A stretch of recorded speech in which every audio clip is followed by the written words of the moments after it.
April 25, 2025 శుక్రవారం ఎక్కిరిస్తున్న Madanapalle market సంబంధించి stock అనేది ఏ విధంగా వచ్చింది ఏమనేది ఈ వీడియోలో మాట్లాడుకుందాం. లేట్ చేయకుండా వీడియోని స్టార్ట్ చేసేద్దాం. సో, మనం ముందుగా జీపీఆర్ అలాగే పీవీఎస్ మండి లైన్ మాట్లాడుకుంటే ఈ లైన్‌లో దిగుమతి తగ్గింది. తగ్గిందంటే దాదాపుగా ఒక 20% మేర దిగుమతి తగ్గింది.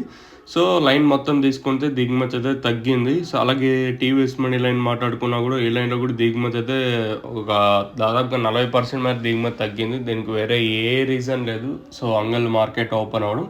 సో, నేను అంగల్ మార్కెట్ దాదాపుగా ఒక 20,000 బాక్సుల దాకా వచ్చుంటాయి. యావరేజ్‌గా అందాజుగా తీసుకున్నా కూడా. ఇంకా అలాగే టీవీఎస్ మండి లైన్ ఇందాక చెప్పాను. సో, దిగుమతి బాగానే తగ్గింది. సో, ఓవరాల్‌గా లైన్ మొత్తం తీసుకుంటే దిగుమతి తగ్గింది. మరి వేలంపాట్లు అనేది ఏ విధంగా ఉంటాయి, ఏమి అనేది చూడాల్సి ఉంటుంది. సో, నిన్నట్లాగే ఉంటుందా, లేదా దిగుమతి తగ్గిందని ధర ఏమన్నా పెరుగుతుందా, లేదా పెరిగే ఛాన్స్ లేదా అనేది చూడాల్సి ఉంటుంది. మీకు ఈ తక్షణాంతక భూవరం కావాల్సి ఉంటే మీరు బుకింగ్ చేసుకోవడం మాత్రం మర్చిపోద్దండి. అలాగే రీటైల్ అవైలబుల్‌గా ఉంటుంది. మీకు ఈ తక్షణాంతక భూవరం 3 అవైలబుల్‌గా ఉంటాయి. అంగళ్ళు లేదా మదనపల్లి. సో, ఏ నెంబర్‌కి కాల్ చేసినా సరిపోతది. సో, ఇదండి ఇన్ఫర్మేషన్ మన మదనపల్లి మార్కెట్ సంబంధించి. మరి ఈరోజు అంగళ్ళకి స్టాక్ అనేది ఏ విధంగా వస్తది, అలాగే ప్రైస్ అనేది ఏ విధంగా ఉంటాయి, అట్లాగే స్లోగా ఉంటుంది అంగళ్ళు.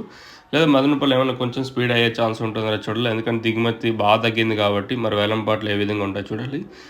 మీకు తక్షణంగా భూవరం కావాల్సి ఉంటే కింద నెంబర్స్ కాల్ చేసి బుక్ చేసుకోవచ్చు. లేదా మీరు ఇక్కడికి వచ్చి తీసుకోవాలనుకుంటే ఫస్ట్ కింద నెంబర్స్ కాల్ చేయండి. తర్వాతనే తీసుకోవడానికి ట్రై చేయండి మీరు వచ్చేసి.